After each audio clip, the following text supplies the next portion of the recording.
অনেকগুলো অভিযোগ করে। হ্যাঁ, এই অভিযোগ একটা আছে, বিশেষ করে নাস্তিকরা করে থাকে, করে না ভাই? যে মুসলিমরা জান্নাতে গেলে ৭২খানা হুর পাবে, এই নিয়ে অনেক রকমের আক্রমণ করে। ভাই মনে রাখবেন, ইসলাম শুধুমাত্র ধর্ম নয় যেখানে পরকালীন হুরের কথা বলেছে। পৃথিবীর সমস্ত ধর্মে হুরের বর্ণনা আছে, সমস্ত ধর্মেই হুরের বর্ণনা আছে। ইসলাম বলছে কোন পুরুষ যদি মৃত্যুবরণ করে জান্নাতে যায়, তার জন্য একজন অথবা দুইজন হুর দেবে। কয়টা? দুইটা। আর যারা শহীদের মর্যাদা মৃত্যুবরণ করবে তাদের জন্য কয়টা থাকবে? ৭২টা। সবাই যে ৭২টা পাবে কথা সঠিক নয়। কি বললাম?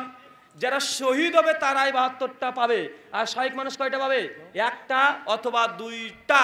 এখন প্রশ্ন যে ভাই জান্নাতে যাবেন যদি হুর না থাকে, জান্নাতে যদি পুরুষ গেল যদি নারী না থাকে, তো ওটা আবার কিসের জান্নাত হলো?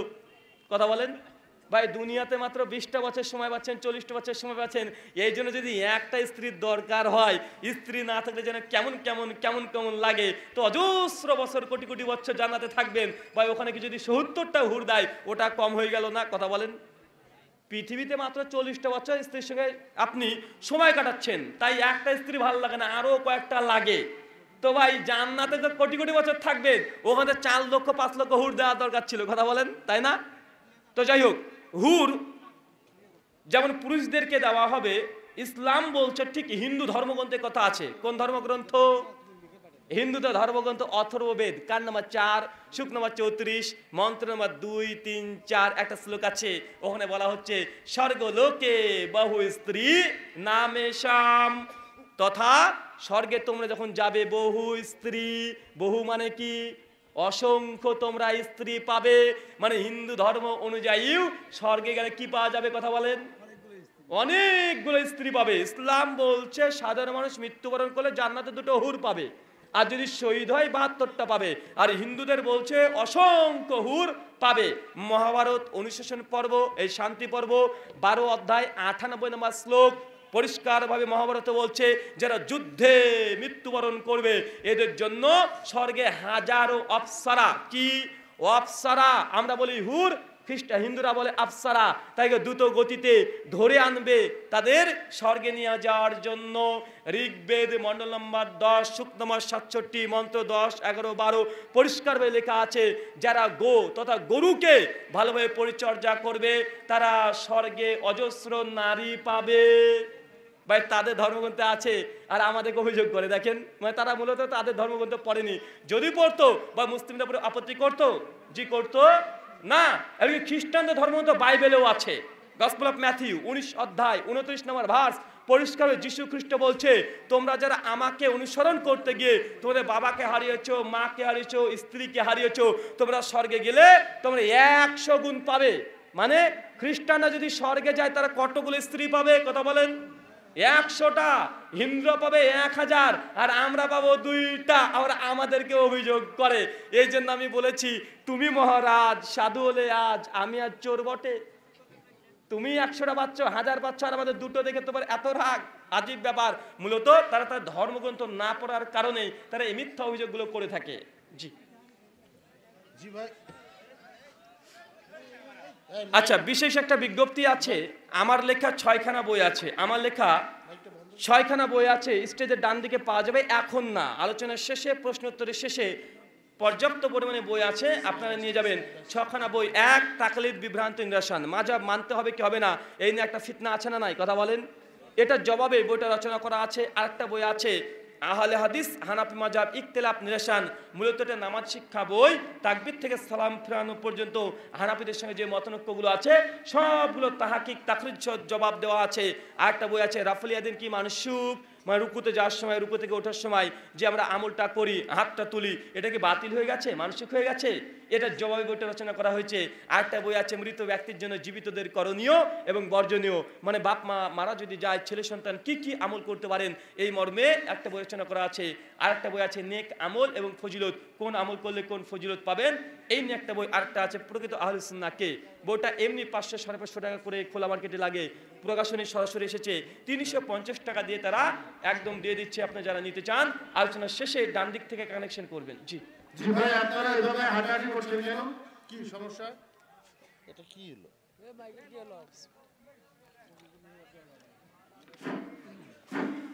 ভাই আপনারা সবাই বসুন। ইসলামী মজলিস কিছু সুন্দরতা নষ্ট করবেন না। মোহাম্মদ সাল্লাল্লাহু আলাইহি সাল্লাম 9 বছরের আয়েশা রাদিয়াল্লাহু তাআলা আনহাকে বিবাহ করেছেন। এটা নিয়ে হিন্দু এবং খ্রিস্টানরা অনেক অভিযোগ করে থাকে। জবাব কিভাবে দেব? ওয়ালাইকুম আসসালাম ওয়া রাহমাতুল্লাহি ওয়া বারাকাতুহু। ভাই প্রশ্ন করেছেন যে আমরা অসংখ্য জায়গাতে বিশেষ করে দেখি যে বিশ্বনবী মুহাম্মদ সাল্লাল্লাহু আলাইহি ওয়াসাল্লাম 9 বছরে বিবাহ করেছিলেন আম্মাজান আয়েশা রাদিয়াল্লাহু তাআলা আনহাকে। এই জন্য অনেকেই একটা অভিযোগ করে যে তোমাদের নবী 9 বছরের মেয়েকে বিয়ে করেছে। একটা অভিযোগ করে, নোংরা নোংরা কথা বলতে চায়, বলে কি বলে না, কথা বলেন ভাই। আমাদের নবী তিনি 9 বছরের মেয়েকে বিয়ে করেছে কতশো বছর আগে? 1400 বছর আগে। এমনকি এখনো আমেরিকার বিভিন্ন প্রদেশে এখনো 14 বছরের মেয়ে হলেই তাদের মেন্স হয়ে গেলে তাদেরকে বিবাহযোগ্য বলে বিয়ে দেওয়া হচ্ছে, হচ্ছে না, কথা বলেন।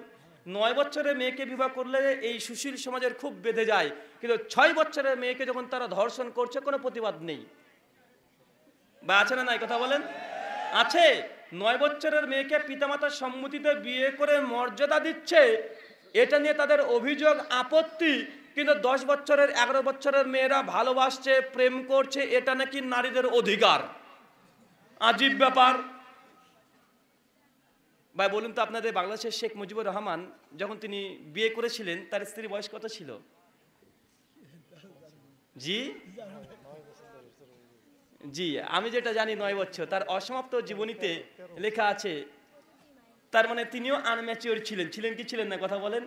জাতির পিতা বলা হয় ভাই। জানেন রবীন্দ্রনাথ ঠাকুর যাকে বিশ্বকবি বলা হয়, তিনি যখন বিয়ে করেন তার স্ত্রীর বয়স তখন কত ছিল? 10 বছর। বঙ্কিমচন্দ্র চট্টোপাধ্যায় সাহিত্যের জনক বলা হয়, তিনি যখন বিয়ে করেন তার স্ত্রীর বয়স ছিল 5। যে কোনো উইকিপিডিয়া সার্চ করেন এখনো পেয়ে যাবেন। তবে তাদের কথা অভিযোগ কেন করেন না রে ভাই? দেখেন যত আপনি আগে যাবেন ভাই, এই শিশু বয়সে বিয়ে করেছে কি করে নাই? করেছে। এমনকি হিন্দু দাদাদের মধ্যে বড় বড় যারা দেবতা তারাও অল্প বয়সে বিয়ে করেছে। শ্রী রামচন্দ্র নাম শোনেন নাই? রামের স্ত্রীর নাম কি ছিল, কথা বলেন? রামের স্ত্রীর নাম সীতা। সীতার সঙ্গে রামের যখন বিয়ে হয়েছিল, বাল্মীকি রামায়ণ অরণ্যকাণ্ড 53 অধ্যায়ের 1 থেকে 8 পদে লেখা আছে, মানে শ্লোকে লেখা আছে, সেই সময় সীতার বয়স ছিল 8। কত? রাম যখন সীতাকে বিয়ে করে তার বয়স ছিল 8। শ্রীকৃষ্ণ যখন রুক্মণীকে বিয়ে করে, ভগবান শ্রীকৃষ্ণ রুক্মণীকে বিয়ে করে, তখন রুক্মণী বয়স ছিল 6। স্কন্দ পুরাণ স্পষ্ট মজুদ আছে। এছাড়াও শিব যখন পার্বতীকে বিয়ে করেছিল, দুর্গাকে বিয়ে করেছিল, সেই সময় দুর্গার বয়স ছিল 8। তো ভাই তোমাদের দেবতারা, তোমাদের ভগবান যদি সে 6 বছর 8 বছরের মেয়েকে বিয়ে করে, কোনো অভিযোগ হয় না, আমাদের নবী করলে দোষ। আজীব ব্যাপার। খ্রিস্টানরা যদি অভিযোগ করে, খ্রিস্টানদেরকে বলবেন যে তোমাদের মেরি তিনি বিয়ে না করেই সন্তান দিয়েছে, এটা চিন্তা করা কঠিন না মুহাম্মদ সাল্লাল্লাহু আলাইহি ওয়াসাল্লাম 9 বছরের মেয়েকে বিয়ে করেছে, এটা কঠিন, কথা বলেন ভাই। মারিয়ম তিনি কুমারী অবস্থায় সন্তান জন্ম দিয়েছে কি দেয় নাই? ইহুদিদের এনসাইক্লোপিডিয়া তারা লিখেছে মারিয়মের সেই সময় বয়স ছিল 6 বছর। কয় বছর? 6 বছর। কে বলছে 9 বছর, কে বলছে 11 বছর। সে যাই হোক, মারিয়ম যখন গর্ভে যিশুকে জন্ম দিয়েছে সেই সময় আনম্যাচিওর ছিল কি ছিল না, কথা বলেন? ছিল। তো খ্রিস্টান ধর্ম, ইহুদি ধর্ম সকলেই শিশু বিবাহ 6 বছর 8 বছরে বিয়ে হয়েছে, প্রমাণিত আছে। কিন্তু মুহাম্মদ সাল্লাল্লাহু আলাইহি ওয়াসাল্লামকে নিয়ে যত চুলকানি, আজীব ব্যাপার। এই জন্য আমি বলেছি যে তুমি মহারাজ সাধু হলে আজ আমি আজ চোর বটে, আরে তোমার গ্রন্থে তুমি খুলে দেখো না। এই জন্য বলি, লোকের চালে যদি ঢিল মারো নিজের চালু পাথর পড়বে। লোহার ঘরে, মানে কাচের ঘরে বাস করে লোহার ঘরে ঢিল মারলে তোমার কাচের ঘর চূর্ণ বিচূর্ণ হয়ে যাবে, এ কথাই ঠিক। জি ভাই, আপনারা নড়াচড়া করবেন। সালাত পড়তে রুকু থেকে উঠে, সালাত পড়ে রুকু থেকে উঠে বুকে হাত বাঁধা যাবে কি?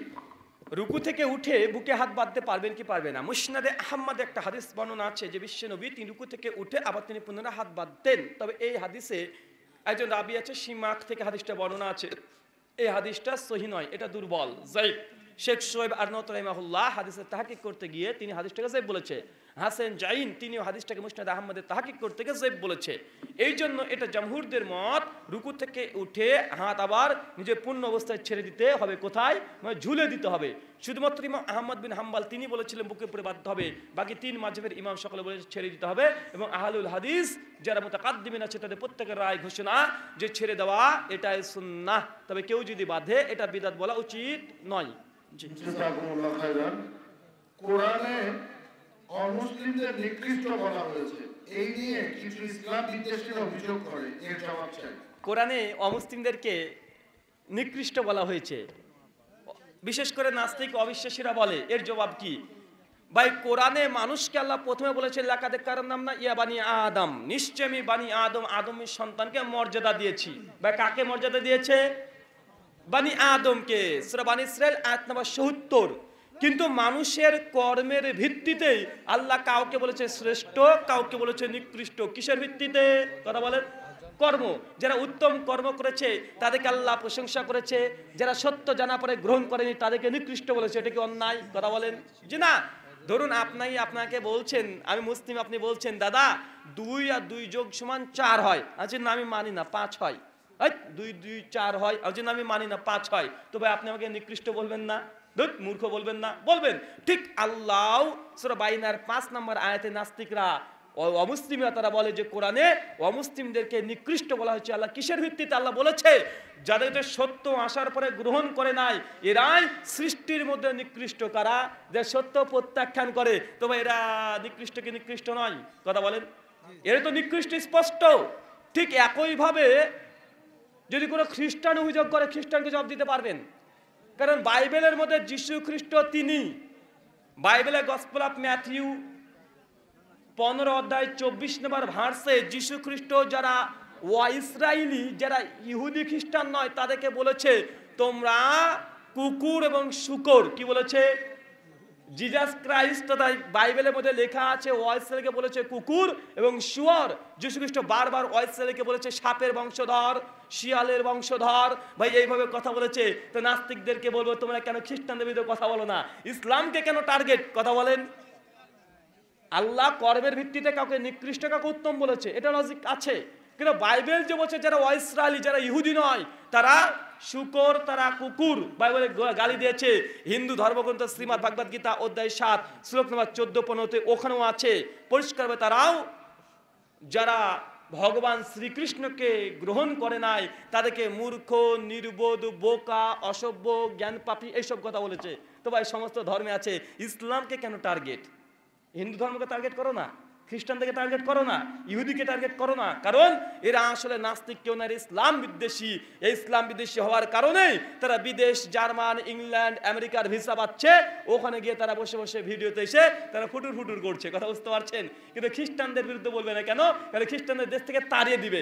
হিন্দুদের বিরুদ্ধে বলবে না কেন? তাহলে হিন্দুদের দেশ থেকে তাড়িয়ে দিবে। মুসলিমদের বিরুদ্ধে বলছে কেন? কারণ ওরা বেশি খুশি হয়, অন্য কিছু না। এটা সকলে জানে, এটা ওপেন সিক্রেট। জি জি ভাই, আপনারা হাঁটাহাঁটি করবেন না, নড়াচড়া করবেন না। হিন্দুদের পক্ষ থেকে প্রশ্ন, সব সন্তান প্রথমে হিন্দু হয়ে জন্মগ্রহণ করে, তারপর খাতনা করে মুসলিম করানোর জন্য জবাব চাই। আসলে এই অভিযোগটা আমরা অনেকবারই শুনেছি। হিন্দু দাদারা আমাদের পশ্চিমবাংলাতে দাবি করে যে আসলে পৃথিবীর সমস্ত মানুষ হিন্দু হয়ে জন্মগ্রহণ করে। পরবর্তী সময় তোমরা মুসলিমরা তার ওটা কেটে দিয়ে তোমরা মুসলমান করে নাও। ওইটা তোমার আল্লাহ যদি এতই শক্তিশালী হবে তো মুসলিম করে জন্ম দিবে, কেন পরে কাটতে হয়? মানে এরা এটা জানে না, ইতিহাসটা জানে না।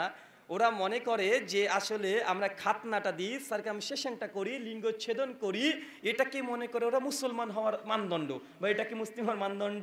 জি না। আসলে আমরা সার্কামসিশন কেন করি? সহিহ বুখারী হাদিস না 5891, 92, 93 কিতাবুল লিবাস। আল্লাহ বলছে প্রত্যেকটা নবী রাসূলের 5টা অথবা 7খানা তাদের ফিতরাত ছিল, আদাতান সুন্নাত ছিল। তার মধ্যে 1, দাড়িটাকে বড় করা, গোপটাকে ছোট করা, গুপ্তঙ্গের লোম ঊর্ধ্বটান 40 দিন তুলে ফেলা, খাতনা করা, আঙুল কাটা মানে নখ কাটা, এগুলো প্রত্যেকটা নবীদের সুন্নাত। আর আল্লাহ সুবহানাহু ওয়া তাআলা সূরা মুমতাহিনা আয়াত নম্বর 4 আল্লাহ বলেছে যে তোমরা নবী ইব্রাহিমের মধ্যে আহসান মানে তার মধ্যে উত্তম আদর্শ আছে, মানে নবী ইব্রাহিমকে ফলো করতে বলেছে, অনুসরণ করতে বলেছে। আর বাইবেলের মধ্যে old testament book of Genesis chapter number 17 verse number 10, 11, 12, 13, 14 পরপর লেখা আছে যে খাতনা করার কথা। এবং ইহুদিরা খাতনা করে কি করে না? কথা বলেন। ইহুদিরা খাতনা করে এখনো। কেন? কারণ তাদের তওরাত অবতীর্ণ হয়েছে, আর তওরাতে খাতনার নির্দেশ দেওয়া আছে, যেটা ইহুদিদের ধর্মগ্রন্থ তানাখ বুক অফ পায়দাইশ চ্যাপ্টার নাম্বার 17 ভার্স নাম্বার 10 লেখা আছে যে খাতনা করার কথা ইব্রাহিমকে বলা হয়েছিল। ইব্রাহিম জন্মের 8ম দিনে ইসমাইলের আর ইসাহাকের কি করেছিল? খতনা করেছিল। এমনকি জিজাস ক্রাইস্ট, যীশু খ্রিস্ট, তারও খাতনা করা ছিল, জানেন? যীশু খ্রিস্টের খাতনা করা ছিল। বাইবেলের new testament gospel of look chapter number 2 verse number 21 পরিষ্কার লেখা আছে যীশু খ্রিস্টের 8 দিনকার দিনে খতনা করা হয়েছিল। তাই হিন্দু দাদাদের এটা বুঝতে ভুল যে মুসলমানি দিলেই যে সে মুসলমানি হয়, এমনটা নয়। বরং এটা আব্রাহামিক রিলিজিয়নের একটা সাইন, এটা চিহ্ন, এটা একটা সুন্নাত। এটা কি? এটা সুন্নাত। এটা দিলেই সে মুসলিম হবে, না দিলে সে মুসলিম হবে না, কাফের যে, এমনটা নয়। অসংখ্য ইহুদি খ্রিস্টান তারা এখনো তারা মুসলমানি দেয়। তারা কি মুসলিম? কথা বলেন। তারা তো খাতনা কথা কি মুসলিম? জি না। মুসলমানি কেন দিই, খাতনা কেন করি, সার্কামসিশন কেন করি? এটা নবী ইব্রাহিমের সুন্নাত পালন করার জন্য। এটা না করলে যে সে মুসলিম না কাফের হয়ে গেল, এমনটা নয়। একটা উদাহরণ দিয়ে বুঝতে পারবেন। আপনারা সকলে বাংলাদেশি তো? যারা বাংলাদেশে জন্মগ্রহণ করছেন তারা তো বাংলাদেশি। তো বাংলাদেশি হওয়ার পরে আপনাকে একটা আই কার্ড করতে হয়, কি হয় না? পরিচয়পত্রের জন্য। কথা বলেন। করতে হয় না? করতে হয়। যেমন ইন্ডিয়ান জন্মগ্রহণ করেছি, আমি এমনি ইন্ডিয়ান, কিন্তু আমার পরিচয়পত্রের জন্য ভোটার আইডেন্টিটি কার্ড করতে হয়, আধার কার্ড করতে হয়, রেশন কার্ড করতে হয়। করতে হয় কি হয় না? হয়। মানে জন্মস্থান আমার ইন্ডিয়া, জন্মসূত্রে আমি ইন্ডিয়ান, কিন্তু আর একটা নতুন পরিচয়পত্র লাগাতে হয়।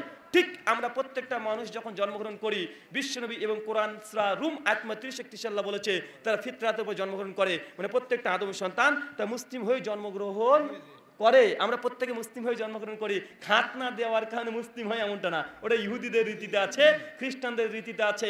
আরো আশ্চর্য হবেন, আসলে তারা ধর্মগ্রন্থ পড়ে না। হিন্দুদের একটা ধর্মগ্রন্থ আছে, নাম ভবিষ্যপুরাণ। প্রতিশোধ পর্ব 3 খণ্ড 3 অধ্যায় 3 শ্লোক 26 আর 27। ওইখানে তাদের একটা 10ম অবতার আসার কথা আছে, নাম কল্কি অবতার। কি অবতার? কল্কি অবতার। কল্কি অবতারকে কিভাবে হিন্দু দাদা চিনবে?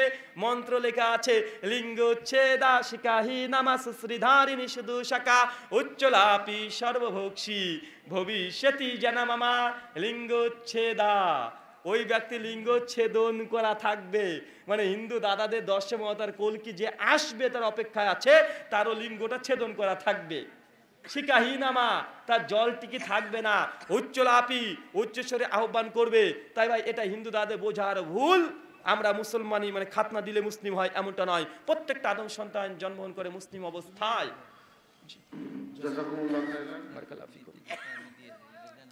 আপনারা নড়াচড়া করবেন না, প্রত্যেকবার বলার সময় চুপ থাকেন। প্রশ্ন উত্তর চলাকালে একজন দুজন করে উঠতে থাকেন ভাই। পরের উত্তরে কে কে উঠবেন? হাত তোলেন তো ভাই। জি, ফজরের আজান কয়টি? কোন আজানে খায়রুম মিনান নাম বলতে হয়? ফজরের আজান কখন দিতে হয়? ভাই এইসব নামাজের বিষয়ে মাসালা যেগুলো আছে, এগুলো তো কত উত্তর দেবো বলেন তো ভাই। আপনাদের বাংলাদেশে 3টে বই আছে, বইয়ের নাম বলি। পড়াশোনা আগে একটু করুন। সবসময় শুধু হুজুর দেখেছে ফতোয়া নিয়েই শেষ করে দেবেন, হবে না। যদি নামাজ শিক্ষাকে খুব সুন্দরভাবে পড়তে চান, একটা বাংলাতে বই আছে, নাম হচ্ছে সলাতুর রসুল, লেখক আসাদুল আল গালিব। আছে না নাই? চমৎকার বই, অসাধারণ বই। বাংলা ভাষাতে খুব সহজভাবে মাসালা নামাজ শেখার জন্য বইটা অবশ্যই প্রত্যেকের ঘরে 1 কপি করে রাখার দরকার আছে। আর কেউ যদি মনে করে যে না আমি একটু বেশি বেশি জানবো, মানে কোন মাঝাবে কি রায় আছে, ফতোয়া আছে, এটাও জানবো সঙ্গে, তাহলে আপনাকে পড়তে হবে আমাদের ভারতের লেখকের একটা বই, নাম হচ্ছে আব্দুল হামিদ ফৈজি আল মাদানী হাফেজাহুল্লাহ, বর্ধমানে বাড়ি। তার বইয়ের নাম সালাতে মুবাসসির। এটা পড়লে আপনি ফিকি মাসালাও জানতে পারবেন, কোন মাঝাবের কি ফতোয়া আছে। আরেকটা বই আছে, যদি মনে করেন যে না আমি একটু আরো ডিপলি পড়াশোনা করবো, আরো গভীরভাবে নামাজ সম্পর্কে জানবো, হাদিস জানবো, ফিক জানবো, দুর্বলতার কারণ জানবো, তাহলে আপনাকে পড়তে হবে আল্লামা নাসিরুদ্দিন আলবানী রাহিমাহুল্লাহর সিফাতুস সালাতিন নবী। এই বইটা বাংলাতে আকরামুজ্জামান বিন আব্দুল সালাম তৌহিদ প্রকাশনী থেকে ছাপিয়েছে। বইটা আপনাকে পড়তে হবে। আরটা যদি জানতে চান যে না হানাফি ভাইরা যে নামাজটা পড়ছে তাদের নামাজের যে দলিলগুলো দুর্বল, জয়ীফ, কেন জয়ীফ, এই কারণটা যদি জানার দরকার থাকে, তা আর একটা বাংলাতে বই আছে, সে বইটা মুজাফফর বিন মুহসিন হাফেজুল্লাহর জাল হাদিসের কবলে রাসূলুল্লাহ সালাত। এই বইটা পড়েন, 4টে বই, 4 রকমের টেস্ট পাবেন। কথা বোঝেন নাই? ইনশাআল্লাহ সব উত্তর ওখানে পেয়ে যাবেন। জি, জাযাকুমুল্লাহ খাইরান। অনেকগুলো প্রশ্ন, সময় কম, একটু সংক্ষিপ্ত ভাবে উত্তর দিন। আমার সংক্ষিপ্ত হয় না। জীবনে অনেক ফরজ সালাত কাজা হয়ে গেছে, যার কারণ যার কোনো হিসাব নেই, এখন আমার পরিত্রাণের উপায় কি? নামাজ কাজা হয়ে গেছে, এক্ষেত্রে করণীয় কি? যেসব নামাজ কাজা হয়ে গেছে তার ওয়াক্ত মনে নেই, কত রাকাত মনে নেই, কতদিন কাজা হয়েছে মনে নেই, এইখানে আপনাকে কোনো কাজা সালাত আদায় করতে হবে না। করণীয় কি? সূরা ফুরকান সূরা 25 আয়াত 69, 70, 71, 72 আল্লাহ বলেছে তোমরা যারা ভুল বোঝার পরে আবার তওবা করবে, আল্লাহর কাছে তওবা করবে, আল্লাহ বলেছে তোমাদের পেছনে সমস্ত গুনাহগুলোকে আমি ক্ষমা করে নেকিতে বদলিয়ে দেব। সুবহানাল্লাহ। যদি আপনি 50 বছরে হেদায়েত পেয়েছেন, তার আগে আপনি নামাজ কোনোদিন পড়েননি, এক ওয়াক্ত পড়েননি, আপনাকে কাজার আদায় করতে হবে না এই 50 বছরের। বা বলি তো সাহাবা রাদিয়াল্লাহু আনহুরা অনেকে 10ম হিজরিতে ইসলাম কবুল করেছে, কে 9ম হিজরিতে করেছে, কিন্তু বয়স শেষ সময় 40 হয়ে গেছে। ওরা কি 40 বছরে নামাজ পড়েছে? কথা বলেন, পড়েননি। কাজা নামাজ কোনটা পড়তে হয়? মানে আজকে আপনি 5 ওয়াক্ত নামাজের মধ্যে ঢাকায় গিয়েছিলেন, জোহর আর আসর নামাজ পড়তে পারেননি, মনে আছে জোহর আসর মিস হয়ে গেছে। এই যে কাজা, যেটা নির্দিষ্ট রাকাত সংখ্যা এবং নির্দিষ্ট ওয়াক্ত আপনার মনে আছে, এটাই পড়তে হবে। মানে 3 দিন, 4 দিন, 5 দিন, 6 দিন এরকম যদি হয়, এই নামাজগুলো যেগুলো নির্দিষ্ট দিন, রাকাত এবং ওয়াক্তের কথা মনে আছে, এই কাজাগুলো, তাৎক্ষণিক কাজগুলো আদায় করতে হয়। কিন্তু উমরি কাজা বলে যে নামাজ আছে, এটা কোরআন হাদিস দ্বারা প্রমাণিত নয়, এগুলো হুজুররা বলে তাই। জি, সাথে আরেকটা প্রশ্ন, সেটা হচ্ছে রাহুল ভাই 3-4 দিন সালাত মিস হয়ে গেছে আমার, এখন আমি কি করব? 3-4 দিন যদি মিস হয়ে যায়, এই 3-4 দিনে আদায় করতে পারবেন। ওটা উত্তর দিয়ে দিয়েছি যে রাকাত এবং ওয়াক্ত যদি মনে থাকে নির্দিষ্টভাবে যে কোন কোন ওয়াক্ত আপনার কাজা হয়ে গেছে। জি, আসসালামু আলাইকুম। নামের আগে কোনো কিছু যোগ করা যাবে কি না, যেমন ডক্টর, হাজী ইত্যাদি? নামের আগে ডাক্তার, হাজি এগুলো লাগানো যাবে কি যাবে না? জি, যে কোনো জিনিস নামের পূর্বে লাগানো যায়, এটা হারাম এমন কিছু নয়। তবে আপনি নিয়াতের উপরে নির্ভর করবে। যদি আপনি বলেন হজ করেছি, মানুষ আমাকে হাজি হাজি বলে ডাকবে, হজ করেছি এই জন্য যদি লাগান, মানে এটা অন্তরের মধ্যে কি আপনার পরিষ্কার নেই। মানুষকে লৌকিকতার জন্য যদি লাগান, তো এটাকে বলে আরবিতে শিরকুল রিয়া, লৌকিকতা। বিষ্ণু বলেছে যার অন্তরে শিরকুল রিয়া থাকবে, এই ব্যক্তির পরিণামও জাহান্নাম। তাই মানুষকে দেখানোর উদ্দেশ্যে হাজি লাগানোর জরুরত নেই। জি, আমার নামের পরে আগে ব্রাদার কেন? ইনশাআল্লাহ এটার উত্তর শেষে দেবো। কেন? কারণ এই প্রশ্ন না করা পর্যন্ত কোনো মজলিস শেষ হয় না আজ পর্যন্ত, তো এটা শেষে দেবো। সাথে আরেকটা প্রশ্ন আছে আপনার জীবনের সংক্ষিপ্ত বিবরণ। আচ্ছা আচ্ছা, ইনশাআল্লাহ শেষে। মেয়েদের মাথায় খোপা করা যাবে কি? জি, মেয়েদের মাথাতে খোপা করা যাবে, তবে উটের মতো করে উঁচু করে এই খোপাটা করা যাবে না। সুনান ইবনে মাজাহ আল নিষেধ করেছে, যেটা উটের মতো সাদৃশ্য হয়। জি, আসসালামু আলাইকুম ভাই, আব্দুল রাজ্জাক সাহেব বলেছেন স্ত্রী বাবার বাড়িতে 3 দিনের বেশি থাকলে স্বামীকে খাবারের খরচ দিতে হবে। ওয়ালাইকুম আসসালাম ওয়া রাহমাতুল্লাহি ওয়া বারাকাতুহু। ভাই প্রশ্ন করেছেন, শাইখের নাম নেওয়ার দরকার নেই, আপনার মাসালা জানার দরকার থাকলে মাসালা জানবেন। এইভাবে শাইখদেরকে নির্দিষ্ট করে দিয়ে হুজুরদের মধ্যে ঠুকাঠুকি লাগান আপনারাই। এখন ইউটিউব দেখেন চলেছে, সব চলে এসেছে, এড লিখবে দেখুন আব্দুর রাজ্জাক সম্পর্কে কি লিখলেন, মানে কি বললেন, এটা বলে দিয়ে দিবে। এখন শাইখ দেখবে বলে তুই বেটা তুই আমার সামনে আয় বলেছিস। অনেকগুলো আমাদের হুজুরদের মধ্যে লাগিয়ে দেয় কারা? ইউটিউবার ভাইরা। এরা দিন প্রচারও করছে, ফিতনাও করছে।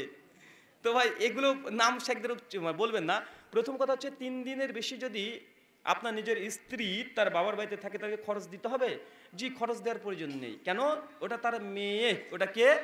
ওটা মেয়ে। 3 দিন পরে থাকলে যে খরচ দিতে হবে এ কথা সঠিক নয়। জি,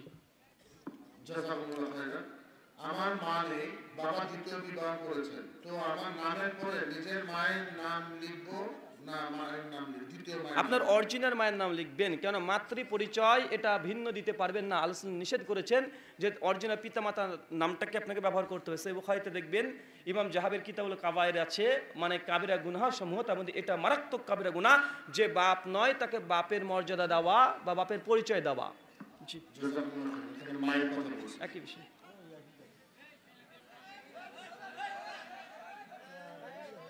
জি, আপনি বলেন। মেয়েদের মাথার চুল বিক্রি করা যাবে কি? মেয়েদের মাথার চুল বিক্রি করা যাবে কি যাবে না? জি, মেয়েদের কোনো মানুষের কোনো অঙ্গ পতঙ্গ চুল এটা বিক্রিযোগ্য নয়। আদম সন্তানের মাথা থেকে পায়ের চামড়া পর্যন্ত কিছু বিক্রি করা যাবে না, এটা নিষিদ্ধ। বিশেষ করে মেয়েদের তো আরোই যাবে না। কেন? কারণ অনেকে কুচক্রীরা আছে, মেয়েদের মাথার চুল নিয়ে জাদু মন্ত্র করে আপনার মেয়েকে ভাগিয়ে নিয়ে চলে যাবে, আপনার বউটা পালিয়ে যাবে। কেন সূরা নাস ফালাক কেন অবতীর্ণ হয়েছিল বিশ্বনবীর চুল দিয়ে? ভাই জাদু মন্ত্র করেছে কি করে না? কালা জাদু হয় কি হয় না? করে। এই জন্য মেয়েদের চুল তো বিক্রি করবেন না, একদম মাটির তলে দাফন করে পুঁতে দেন, নচেত কখনো আপনি শুয়েছেন বউ পাশে আর থাকবে না, তুলে নিয়ে চলে গেছে। জাযাকুমুল্লাহ খাইরান। সুদের টাকা দিয়ে মসজিদের কাজ করানো যাবে কি? সুদের টাকা দিয়ে মসজিদে কাজ করা যাবে কি যাবে না? সূরা তওবা সূরা 9 আয়াত 17-18 তাফসীর ইবনে কাসির দেখেন, বিশেষ করে মসজিদে কোনো হারাম টাকা যেন প্রবেশ না করে। ভাই বলুন তো, জাকাতের টাকা, জাকাতের টাকা কি মসজিদে দেওয়া যায়? দেওয়া যায় না। কেন? জাকাত বৈধ টাকা, তার মসজিদে দেওয়া যায় না। তাই যাবতীয় অপবিত্র যে টাকাগুলো আছে এই টাকাগুলো মসজিদের জন্য দেবে না। কেউ যদি দিয়ে দেয় মসজিদে যে নামাজ পড়া হারাম এমনটা নয়। কেন? কিছু কিছু ওলামারা বলেছে দেওয়া যাবে, কেননা কাবা শরীফ নির্মাণের ক্ষেত্রেও অমুসলিমদের অনেক টাকা ছিল এই অর্থে। অবশ্যই এখানে কমিটিরা সোচ্চার সতর্ক থাকবেন, আল্লাহর ঘর এর জন্য হালাল টাকা দিয়েই হয়। কিন্তু কেউ দিয়ে দিয়েছে জানেন না, তারপরে এখন যে মসজিদের মিম্বার খুলে খুলে ইট নিয়ে বের করতে হবে, এ কথা ঠিক নয়। জি, জাযাকুমুল্লাহ খাইরান। হিন্দুদেরকে দাওয়াত দেওয়ার কৌশল বর্ণনা করবেন। হিন্দু ধর্মের বই, সংস্কৃতি, বাংলা অভিধান কোথায় পাওয়া যাবে? বাংলাদেশে কি অন্যান্য ধর্মের দাওয়াত দেওয়ার দিনী ভাই আছে? ওয়ালাইকুম আসসালাম ওয়া রাহমাতুল্লাহি ওয়া বারাকাতুহু। ভাই প্রশ্ন করেছেন যে হিন্দুদের দাওয়াত দিয়ে আর কীভাবে আমরা দাওয়াত দেবো। আমার গত বছর তাবলিগি ইজতেমা 2020-তে আসাদুল গালিব স্যারের যে সম্মেলন ছিল, ওখানে আমার বিষয়টা ছিল হিন্দুদের দাওয়াত দেওয়ার পথ এবং পদ্ধতি। বাংলাতে ইউটিউবে যান, গিয়ে লিখেন ব্রাদার রাহুল হোসেন হিন্দুদের দাওয়াত দেওয়ার পথ এবং পদ্ধতি, এইটুক লিখলে কয়েক ঘন্টা ব্যাপার আলোচনা আছে, ওখান থেকে শুনে নিতে পারবেন।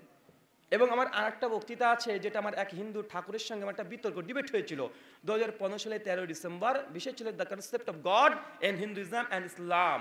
এ বিষয়ের পরে আমার প্রায় 3 ঘন্টার একটা আলোচনা আছে একজন হিন্দু ঠাকুরের সঙ্গে বিতর্ক, সরাসরি বিতর্ক, দেখবেন, ওটা দেখতে পারেন। আর একটা আমার আলোচনা কিছুদিন আগে হয়ে গেল, যেটা কলকাতায় একটা গির্জার মধ্যে দুটো বিষয়ে খ্রিস্টানদের সঙ্গে আমার বিতর্ক হয়েছে সরাসরি। একটা বিষয় ছিল প্রফেট মুহাম্মদ সাল্লাল্লাহু আলাইহি ওয়াসাল্লাম প্রফেসি ইন দ্য বাইবেল, মানে বাইবেলের মধ্যে কি বিশ্বনবীর ভবিষ্যৎবাণী আছে? আলহামদুলিল্লাহ, বিজয়ের পতাকা আমাদের হাতেই ছিল প্রথম থেকে শেষ পর্যন্ত। আর একটা বিষয়ে বিতর্ক হয়েছিল সালভেশন, কোরআন অ্যান্ড বাইবেল, তথা নাজাত, পরিত্রাণ কারা পাবে, জান্নাতে কারা যাবে, খ্রিস্টানরা না মুসলিমরা? আলোচনা দুটো শুনবেন ইনশাআল্লাহ, দেখবেন বিজয়ের পতাকা সর্বদা আমাদের হাতেই ছিল। এই আলোচনাগুলো শুনেন, ইনশাআল্লাহ এখান থেকে কিছু নসিহত পেয়ে যাবেন। আর যদি আরও বেশি জানতে চান, ডক্টর জাকির নায়েকের অজস্র বক্তৃতা আছে, তার বই আছে, আমার লেখাও বেশ কয়েকটা অমুসলিমদের উপরে বই আছে, তবে এখনো বাংলাদেশে বের হয় নাই। বাংলাদেশে ইনশাআল্লাহ সামনে বছর থেকে বের হবে অমুসলিম, খ্রিস্টান, হিন্দুদেরকে নিয়ে তুলনামূলক আলোচনা করে বই। ইনশাআল্লাহ অজস্র বই আসছে, কমপক্ষে আমার নিয়ে আসছে 10 থেকে 12টা এই মর্মে বই বের হবে ইনশাআল্লাহ, বাংলাদেশ থেকে বের হবে, আমাদের কলকাতায় পাওয়া যায়। আর কারা দাওয়াতে কাজ করে, ইউটিউবে চলে যান, যদি হিন্দি ভাষা জানেন অথবা ইংরেজি ভাষা অথবা উর্দু ভাষা জানেন, তাহলে আপনার জন্য এগুলো খুব সহজে শিখতে পারবেন। ব্রাদার সিরাজুর রহমান আছে, তিনি তেলুগু ভাষায়, হিন্দু ধর্মের পণ্ডিত। তেলুগু ভাষা বোঝেন? তেলুগু ভাষা বোঝেন ভাই? আমাদের ইন্ডিয়াতে 83টা ভাষা আছে, 83টা ভাষাতে কথা বলে, তাদের তেলুগু একটা ভাষা। 10 কোটি মানুষ তেলুগু ভাষায় কথা বলে। তেলুগু ভাষা খুব চমৎকার ভাষা, সব গোল গোল লেখা, এই ডাবল কি কি কি লেখা থাকে। আমি মোটামুটি বুঝতে পারি, লিখতে পারি না, বুঝতে পারি। কেন আমাদের ইন্ডিয়াতে মানে 100 কিলোমিটার 150 কিলোমিটার গেলেই আপনার ভাষা চেঞ্জ হয়ে যায়। কেন আপনাদের এই জেলা থেকে ওই জেলা গেলে বাংলা ভাষা চেঞ্জ হয়ে যায়, তো আমাদের গোটা ভাষায় চেঞ্জ হয়ে যায়। তেলুগুতে ধরে বলবে কুল হু আল্লাহু আহাদকে কি বলে জানেন? কুল হু আল্লাহু আহাদ, এটা তেলুগু হবে ভগবান টো কাড়ে উন্নেডো তেন্নো প্রবর্তে গানে মেনচোডো। তামিল সিনেমা দেখেন না ভাই আপনারা বাংলাদেশিরা? ওই তামিল সিনেমা দেখছেন না, ওগুলো হচ্ছে তেলুগু ভাষা, তামিল, মালয়ালম, ওইলাম। তো তেলুগু ভাষায় কথা বলে হিন্দু ধর্মের পণ্ডিত একজন ব্যক্তি আছে, তার নাম হচ্ছে সিরাজুর রহমান। অনেক আরেকজন আছে, ওর নাম হচ্ছে ব্রাদার শফি, উনি খ্রিস্টান ধর্মের পণ্ডিত আছে। আরেকজন আছে ব্রাদার ইমরান, উনিও হচ্ছে হিন্দু এবং খ্রিস্টান ধর্মের গবেষণা করছে, আন্তর্জাতিক লেভেলে তিনি বিতর্ক করে ডক্টর জাকির নায়েকের মতো। মানে একটা ডক্টর জাকির নায়েককে বয়কট করেছে, 100 জন ডক্টর জাকির নায়েক গজিয়ে গেছে ওখান থেকেই, আলহামদুলিল্লাহ। এবং এক একটা ভাষাতে, কে হিন্দি ভাষা, কে উর্দু ভাষা, কে ইংরেজি, কে তামিল, কে মালয়ালম, এইসব ভাষায়, কে গুজরাটি, কে মারাঠি, প্রত্যেকটা ভাষাতে আলহামদুলিল্লাহ এখন অমুসলিমদের দাওয়াতের জন্য ডক্টর জাকির নায়েকের মধ্যে সেম একইভাবে রেফারেন্স দিয়ে বিতর্ক, আলোচনা, টক শো, টেবিল টক সব করছে আলহামদুলিল্লাহ। ব্যাংকে শিক্ষাবৃত্তির টাকা দিলে না যাবে কি? ব্যাংকে শিক্ষাবৃত্তির টাকা যদি ব্যাংক থেকে দেওয়া হয়, ব্যাংকে শিক্ষা ভিত্তিক যদি টাকা দেয়, ব্যাংকের সঙ্গে জড়িত সমস্ত রকমের লেনদেন এটা করা যাবে না। কেন? এটা ইন্টারেস্ট সুদ যুক্ত অর্থনীতি, এটা প্রমাণিত হয়ে গেলে আর কোনো কিছু করা যাবে না। তবে দেশের সরকার যদি কোনো অনুদান দিতে চায়, কোনো ছাত্রদেরকে স্কলারশিপ, এটা নেওয়া যাবে। কেন? সরকারের একাধিক বিজনেস আছে, কিন্তু ব্যাংক এটা শুধুমাত্র চলছে কিসের ভিত্তিতে? কথা বলেন, সুদের ভিত্তিতে। তাই এর সঙ্গে জড়িত বিশ্বনবী বলেছেন সুনান ইবনে মাজাহ 3388-89 নম্বর হাদিস, সুদের সঙ্গে জড়িত 8 শ্রেণীর মানুষ সমান পাপে পাপী। যে সুদ দিচ্ছে, যে সুদ খাচ্ছে, যে সুদ লিখছে, সবাই সমান পাপে পাপী। জি। রোজার নিয়ম বা প্রস্তুতি কিভাবে নিতে হবে? ইফতার ও সেহরির শেষ সময় কতক্ষণ? ইফতারের কোনো দোয়া আছে কি? বিষয়টা হচ্ছে, রোজা প্রসঙ্গে আমার একটা আলোচনা আছে ইউটিউবে, লিখবেন রোজার 101 মাসালা, এটা লিখে আলোচনাটা পেয়ে যাবেন। আর রোজা নিয়ে আলোচনা করতে গেলে একটা আলাদা সময় লাগবে। ইনশাল্লাহ আমরা পরবর্তী সময়তে স্বতন্ত্র ভিডিও বের করে দিব এই বিষয়ের উপরে। জি। সালাম কি সবাইকে দেওয়া যাবে? সালাম কি সবাইকে দেওয়া যাবে? হ্যাঁ, সালাম আপনি সবাইকে দেবেন, তবে ঘুরে ঘুরে শুধু রাস্তায় মেয়েরা যাবে সালাম আলাইকুম দেন না যেন। সালাম সবাইকে দিবেন, ছোট হোক বড় হোক, রাস্তায় হোক, সবাইকে সালাম দিতে পারবেন, শুধু একজনকে দিতে পারবেন না। কাকে? যে ব্যক্তিকে দেখছেন প্রস্রাব ফিরছে, পায়খানা ফিরতে বসেছে, দেখছেন, ওই ব্যক্তিকে শুধু সালাম দিতে পারবেন না। আর যদি ভুলক্রমে দিয়ে দেন, তো যে এই কর্মটা করছে সে তাৎক্ষণিক জবাব দিবে না, ওই কাজ শেষ করে দাঁড়াবে, তারপরে সালামের উত্তর দিবে। সুনান ইবনে মাজাহ কিতাবুত তাহারাত, হাদিস নাম্বার 223। অজুতে কান মাসে করার সহি পদ্ধতি? অজুতে কান মাসা করার সহি পদ্ধতি কি? ভাই ওই সালাতুর রাসূলটা পড়ে নেন, বুঝে দিবেন। জি। তারাবির নামাজ কত রাকাত? সহি হাদিসের আলোচনা বিস্তারিত বলবেন। তারাবির নামাজ কত রাকাত? তারাবির নামাজ 8 রাকাত, এটা বিশ্বনবী থেকে প্রমাণিত। সহিহ বুখারী কিতাবুস সালাতুত তারাবিহ, হাদিস নাম্বার 2013। বিশ্বনবী বলেছেন তারাবির নামাজ প্রসঙ্গে তার আমল ছিল, আমাদের আয়েশা রাদিয়াল্লাহু তাআলা তিনি বলছেন, ইয়াজিদু ফি রমাদান ওয়ালা ফি গায়রিহি আলা 11 রাকা। বিশ্বনবী তিনি রোজার মাস এবং রোজা মাস ব্যতীত 11 রাকাত বেশি পড়তেন না। ওমর বিন খাত্তাব তিনি 11 রাকাত তারাবির নির্দেশ দিয়েছে। মুয়াত্তা মালিক হাদিস নাম্বার 249, মিশকাত হাদিস নাম্বার 1303 এবং 2, ওখানে উবাই বিন কাব তামিম আদ-দারিকে বিশ্বনবী মুহাম্মদ সাল্লাল্লাহু আলাইহি ওয়াসাল্লাম নয়, ওমর বিন খাত্তাব 11 রাকাত তারাবির নির্দেশ দিয়েছেন। জাবের বিন আব্দুল্লাহ থেকে বর্ণনা আছে মুসনাদে আবি আলা হাদিস নাম্বার 1801। জাবের বিন আব্দুল্লাহ বলছে, বিশ্বনবীকে আমি 8 রাকাত তারাবি পড়তে দেখেছি। এই মর্মে আমার 3খানা ইউটিউবে আলোচনা আছে। তারাবির রাকাত সংখ্যা ব্রাদার রাহুল হোসেন লেখেন, ইনশাআল্লাহ বিস্তারিত পেয়ে যাবেন। জি, সংক্ষিপ্ত। ইমামের হালাল রুজি নাই, পর্দা নাই, তাই পেছনে নামাজ পড়ি না, আমি একা পড়ি। ইমামের হালাল ইনকাম নেই, পর্দা নেই, তার পেছনে নামাজ পড়েন না, দলিল সহ জানাবেন। সহিহ বুখারী হাদিস নম্বর 694। ইমাম বুখারী অধ্যায় রচনা করেছে বেদাতি এবং ফিতনাবাজ ইমামের পেছনে নামাজ। কেউ ঘরে যদি পর্দা না থাকে, এই ব্যক্তি ইমামে কাফের না, এ মুশরিক না, এ ফাসিক। কি বললাম? ফাসিক। ফাসিক ব্যক্তির পেছনে নামাজ পড়া বৈধ। কখন? যখন না ইমামের চাইতে কানামা ভালো, তখন কানাকে ইমামা বলেন। জি। জি। আমার বয়স 18, আবেগের বসে আমি হাত দ্বারা জিনা করে ফেলেছি, যার কোনো ক্ষমা আছে কি? ভাই প্রশ্ন করেছেন যে আপনি মাস্টারবেশন করেছেন, এর কোনো ক্ষমা আছে কি নেই? ভাই মনে রাখবেন, এই মাস্টারবেশন করা এটা আপনার জীবনটাকে, আপনার ভবিষ্যৎ প্রজন্মকে সব শেষ করে দিবে। মাস্টারবেশন মানে হস্তমৈথুন করা। যদি থাকে নিজের হস্ত, কেন হব পরের দ্বারস্থ? নিজের হাতকেই যদি স্ত্রী হিসেবে ব্যবহার করতে লাগেন 2-1 মিনিটের শুধু আনন্দ তৃপ্তির জন্য, আপনার নিজের জীবন, আপনার ভবিষ্যৎ প্রজন্মকে শেষ করে দিচ্ছেন। কেন? কারণ সায়েন্স বিজ্ঞানীরা বলছে যে হস্তমৈথুনের দ্বারা মানুষের কোনো উপকার কিছু হয় না, শুধু ক্ষতি আর ক্ষতি হয়। প্রথম ক্ষতি কি? বিজ্ঞানীরা বলছে কোনো যুবক যদি কন্টিনিউ, তা যদি এই কু অভ্যাসে যুক্ত থাকে, তো তার শরীর থেকে যে একটা হরমোন নিঃসরণ হয়ে যায়, যে শুক্রকীট নিঃসরণ হয়ে যায়, এটা 40 লক্ষ মতো শুক্রকীট থাকে। 25 লক্ষর কম যদি শুক্রকীট আপনার শরীরে যদি থাকে, আপনার বীর্যে যদি থাকে, অথবা আপনার যে স্পাম, এটা যদি 25 লক্ষের কমে যায়, তাহলে এই যুবক সন্তান দিতে পারবে না তার স্ত্রীকে। কথা বুঝতে পারছেন?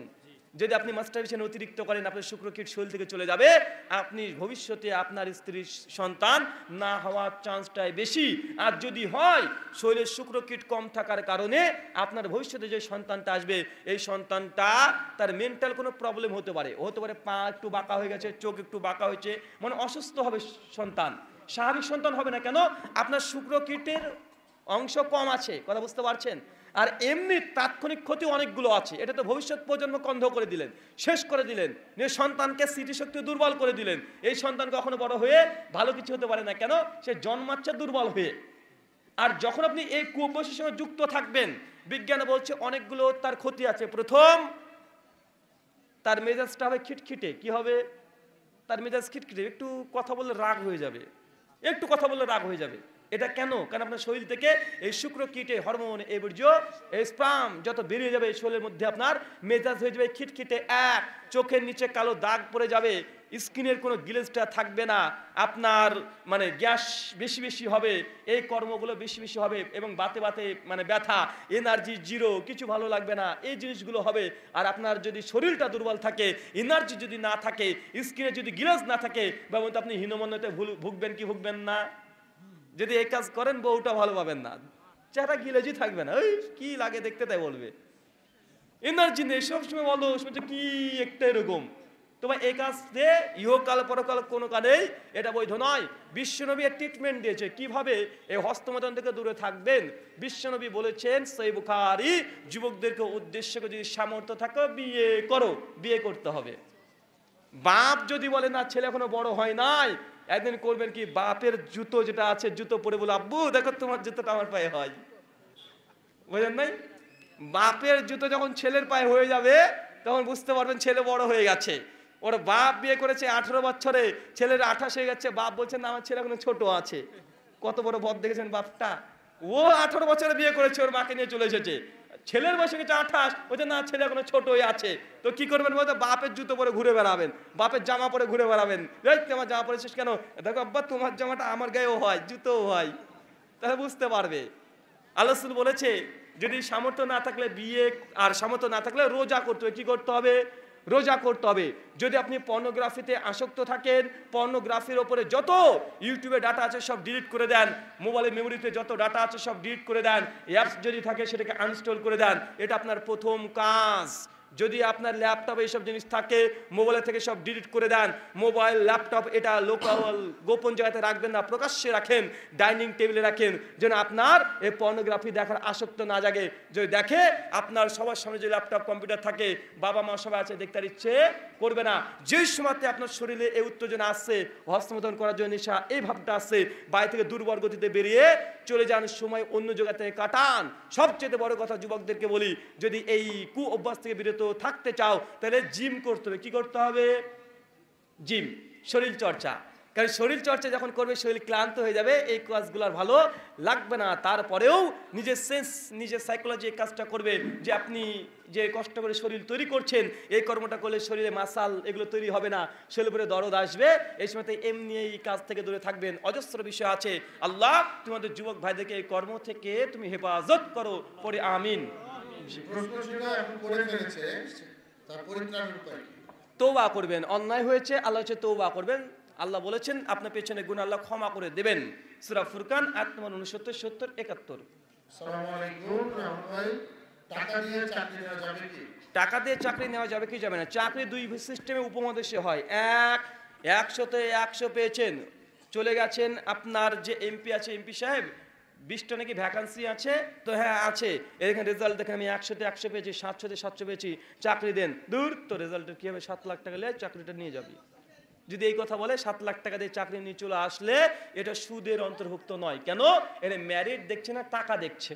কথা বুঝতে পারছেন? অথচ কোনো জায়গায় গিয়েছেন, 20 জন ভ্যাকান্সি আছে, 20টা চাকরি হবে, চলে গেছেন, আমার 75 মার্ক পেয়েছি, শেখ পেয়েছে 56, পেয়েছে 76, উনি পেয়েছেন 88, আমি টাকার জোর দিয়ে প্রস্তাব দিচ্ছি আমাকে চাকরিটা দেন, আমার রেজাল্টের নাম্বার কম আছে, আপনি 10 লক্ষ টাকা দেব।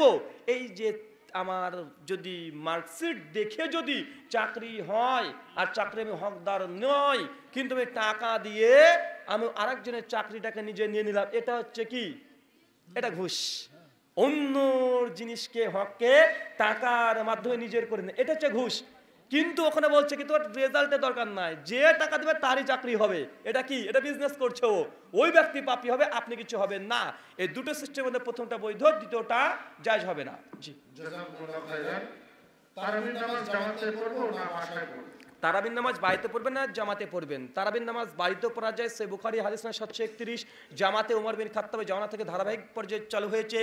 সহিহ বুখারী হাদিস নম্বর 2011, 12, 13 দুটোই জায়েজ। জামাতে পড়বেন, এটাই গুরুত্বপূর্ণ। বিবাহের ক্ষেত্রে পাত্রীর দিন, আচ্ছা, দিনদারি না দিলে কোনো ক্ষতি হবে কি? দিনদারি না দেখলে কোনো ক্ষতি হবে? পাত্রীর যদি দিনদারি না দেখেন কোনো ক্ষতি হবে কি? যে কোনো ক্ষতি হবে না। আপনার স্ত্রী পরকিয়া করবে, কি করবে? যে দিনদারি না দেখেন কি করবে? দেখছেন তো কি সমস্যা হচ্ছে। দিনদারিতে থাকলে যার ভিতরে আল্লাহর ভয় আছে বা সে পরকিয়া, নোংরা এইসব কাজগুলো করতে পারে না। বিশ্বনবী বলছে এই জন্য দিনদারিতে দেখে তোমরা নারীকে বিয়ে করো, তোমার শৈলে মানে তোমার পরিবারে কল্যাণ আসবে। জি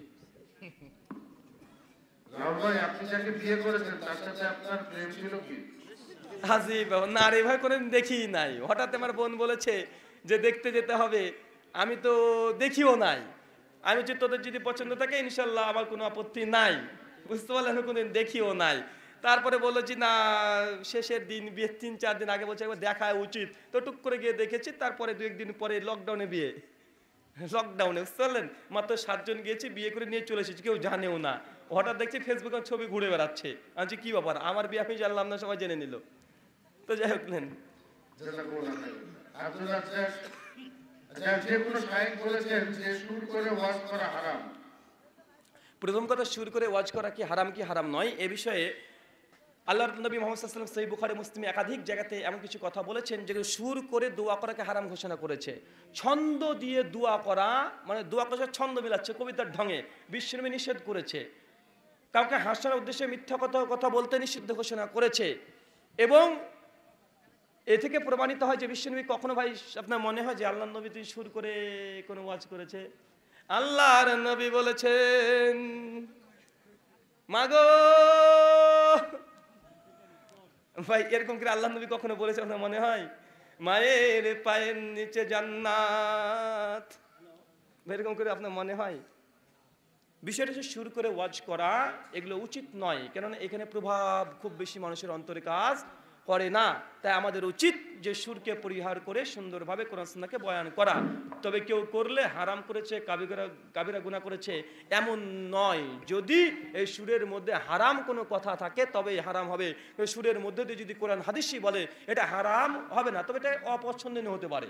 জি, ইউটিউবে ইসলামিক ভিডিও দিয়ে টাকা ইনকাম করা যাবে? এতে করে বিভিন্ন অশ্লীল অ্যাড আসে যে। ইউটিউবে বিভিন্ন ভিডিও আপলোড করে টাকা ইনকাম করা যাবে কি যাবে না? আমার জানা মতে ইউটিউবার যারা আছে, যারা মনিটাইজেশন করে ইউটিউবকে, সেক্ষেত্রে দুটো অপশন থাকে, একটা স্টিকার, একটা ভিডিও। স্টিকার যেখানে আমার জানা মতে আমাদের ইন্ডিয়াতে কোনো চুজ করা যায় আপনি কোন কোন অ্যাড দেবেন। হতে পারে ফার্নিচার, হতে পারে ইলেকট্রনিক্স কোনো জিনিস। এই ফার্নিচার, ইলেকট্রনিক্স জিনিস এগুলো বৈধ, তাই স্টিকারের মাধ্যমে ভিডিও আসবে না। নিচে ছোট ছোট চলে আসছে, কি স্টিকার চলে আসছে, মোবাইলে অ্যাড দেখাচ্ছে। এগুলো যদি হয় এগুলো বৈধ, যেগুলো বৈধ অ্যাড দেখাচ্ছে বৈধ। কিন্তু হঠাৎই আব্দুর রাজ্জাক বিন ইউসুফ তিনি বক্তৃতা দিচ্ছে, ওটা আপনার মেয়ে হাঁটছে, ওটা হিন্দুর মেয়ে নয়। এখন হাঁটছে, ওটা আপনার মেয়ে, ওটা হিন্দুর মেয়ে নয়, ওটা ইহুদির মেয়ে নয়, ওটা খ্রিস্টান মেয়ে নয়, আপনি একজন কাপুরুষ। এই কথা বলেছে, আর সঙ্গে সঙ্গে ন্যাংটা মেয়ে ভিডিওতে চলে এসেছে। ভাই হয় কি হয় না কথা বলেন? আব্দুল রাজ্জাকের বক্তৃতা চলছে, পর্দা নিয়ে ওয়াজ করছে, আর এই কথা বলতে বলতে একটা ইয়ার চলে এসেছে ইউটিউবে। কি একটা মেয়ে এসে, ন্যাংটা মেয়ে, অর্ধেক জামা কাপড় পরা, ও এসে বলছে গাড়ি নেবেন, বাড়ি নেবেন, ফেয়ার অ্যান্ড লাভলি নেবেন, এই করতে লেগেছে। ভাবুন তো ওয়াজের কি মানে হলো? যদি এমন অনিয়ন্ত্রিত কোনো অ্যাড চলে আসে যেটা অশ্লীল, যেটা ইসলামে নিষিদ্ধ, হারাম, এই অ্যাডওয়ালা ইউটিউবার যেগুলো আছে এর ইনকাম সোর্স হালাল হবে না। তবে মনে রাখবেন, আব্দুর রাজ্জাক বিন ইউসুফ বা আমার বক্তৃতা আপনারা দেখছেন বলে ইউটিউব টাকা দেয় এমনটা নয়। টাকা কেন দেয়? টাকা যে মাঝখানে অ্যাড চলে আসছে ওটা দেখে, তাই। কথা বুঝতে পারছেন? জি, সম্প্রতি দেখা যাচ্ছে আহলে হাদিসদের মধ্যে অনেক ভাগ হয়ে গেছে, তাহলে আমরা কার অনুসরণ করব? অনুগ্রহ করে উত্তর দিন। আহলে হাদিসদের মধ্যে অনেক ভাগ হয়ে গেছে, এখন কার অনুসরণ করবেন? ভাই, আহলে হাদিসের মধ্যে কোনো ভাগ হয় নাই। আহলে হাদিসের মধ্যে কোনো ভাগ হয় নাই। মানুষ বিভিন্ন দোকান খুলেছে। কি খুলেছে? বিভিন্ন দোকান খুলেছে। যে দোকানে ভালো আছে সেই দোকানে কিনবেন, বোঝেন নাই? আহলে হাদিস একটাই তো। আপনাদের বাংলাদেশে আহলে হাদিস আন্দোলন আছে, জমিয়তে আহলে হাদিস আছে, আমাদের ইন্ডিয়াতে তো দুটোর মধ্যে কোনোটাই নাই, বোঝেন নাই ভাই? তা আমরা আবার কোনটা করব? আহলে হাদিস যারা কোরআন হাদিস মেনে চলে এরাই হচ্ছে আহলে হাদিস। যদি কেউ যদি পাকিস্তানেও যদি কেউ কোরআন হাদিস মানে ও আহলে হাদিস, কেউ যদি একদম আল্টার্কটিকার মহাসাগরের ভেতর যদি কোরআন হাদিস মেনে নামাজ পড়ে ও আহলে হাদিস। আহলে হাদিস কোনো ব্যক্তির দ্বারা পরিচালিত নয়, এটা কোরআন সুন্নাহ যারা মেনে চলবে তারাই আহলে হাদিস। বিভিন্ন সংগঠন আলাদা হতে পারে, বিভিন্ন মাদ্রাসা আলাদা হতে পারে, মাদ্রাসার সংগঠন ভিত্তিক আহলে হাদিস নয়। বিদআত করলে কি চিরকাল জাহান্নামী হবে? বিদাত করলে কি চিরকালে জাহান্নামী হবে? সে মুসলিম হাদিস নাম্বার 850, সুনান নাসাই হাদিস নাম্বার 1578, কিতাবুল ইদায়িন। আল্লাহ রাসূল বলেছে কুল্লু বিদাতুন দালালা, প্রত্যেকটা বিদাত হচ্ছে গুমরাহি, আর প্রত্যেকটা গুমরাহির পরিণাম ফিন্নার, প্রত্যেকটা বিদাতই জাহান্নামে যাবে। এখন এই বিদাত করলে যে জাহান্নামে যাবে, কোন বিদাত? মুহাদ্দিস ফুকাহা বলেছে এই বিদাত আমলগত বিদাতি নয়, বরং আকীদাগত বিদাতি। কোন কথা বলেন? আকীদাগত বিদাতি, মানে তাদের যাদের আকীদায় বিদাত প্রবেশ করেছে, এমন আকীদা পোষণ করে যে আল্লাহ সে মোহাম্মদ এই কথা বললে সে আকীদাগত বিদাতি চিরস্থায়ী জাহান্নামে যাবে। কথা বোঝেন নাই? তো আকীদাগত বিদাতিদের জন্য এই হাদিসগুলো এসেছে। আমলগত বিদাত যদি কেউ করে আল্লাহ তাকে ক্ষমা করে জান্নাতুল দিতে পারে নবীর সুপারিশের মাধ্যমে। জাযাকুমুল্লাহ খাইরান। জুম্মার সালাতের আগে পরে সুন্নতের সঠিক বিধানটা বলুন। জুম্মার আগে মসজিদে ঢুকেছেন, 2 রাকাত 2 রাকাত 2 রাকাত 2 রাকাত করে যত ইচ্ছা ইমাম সাহেব যতক্ষণ না মিম্বরে উঠছে ততক্ষণ পড়তে পারবেন। ইমাম সাহেব মিম্বরে উঠে খুতবা আলহামদুলিল্লাহ বলেছে, আপনার নামাজ শেষ করে বসে গেলেন, ইমাম সাহেবের সঙ্গে 2 রাকাত ফরজ পড়লেন, সালাম ফিরে দিলেন, জিকির আজকার করলেন, 4 রাকাত পরে বাড়িতে চলে গেলেন, হয়ে গেল। আপনি মসজিদে ঢুকেছেন, ইমাম সাহেবকে দেখছেন তিনি খুতবা দিচ্ছেন, আপনি শেষে মসজিদে ঢুকছেন, সেই সময় 2 রাকাত পরে মসজিদে বসে যান, খুতবা শেষ করেন, নামাজ পড়েন, 4 রাকাত পড়েন, বেরিয়ে চলে আসেন, হয়ে গেল। সহিহ বুখারী 440 নম্বর হাদিস। জি, একজন দর্জিকে পাঞ্জাবি সেলাই করতে দিয়েছি, পরবর্তীকালে দর্জি অস্বীকার করে, তারপর আইনের লোক নিয়ে গিয়ে তল্লাশি করে পাঞ্জাবি পাওয়া যায়। প্রশ্ন, এক্ষেত্রে দর্জি কি মজুরি পাবে? বাহ, চমৎকার। একজন ভাই প্রশ্ন করেছেন যে দর্জিকে আপনি পাঞ্জাবি তৈরি করতে দিয়েছিলেন, ও অস্বীকার করে প্রশাসন নিয়ে আসেন, ছিজ করে পেয়ে গেছেন, পাঞ্জাবি হয়ে গেছে, এখন কি ওই যে তৈরি করে ফেলেছে এখন কি মজুরি দিতে হবে? মূল কথা, যদি ধরা পড়ে যায়, যা হয়েছে হয়েছে, চুরি করেছে ধরা পড়েছে, এটা তার গুনাহ। এখন আপনি তাকে তৈরি করতে দিয়েছেন, মাল রেডি করে দিয়েছে, আপনি তাকে কি দেবেন? যা আপনার সঙ্গে চুক্তি হয়েছে সেই চুক্তি অনুযায়ী টাকা দিয়ে আপনাকে পাঞ্জাবি নিয়ে আসতে হবে।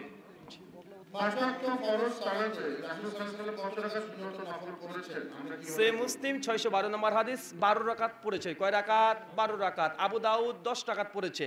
1 জোহরের পূর্বে 2 2 4 রাকাত, এশার পরে 2 রাকাত, ফজরের আগে 2 রাকাত, মাগরিবের পরে 2 রাকাত, ইন টোটাল 10 অথবা 12 পড়েছে।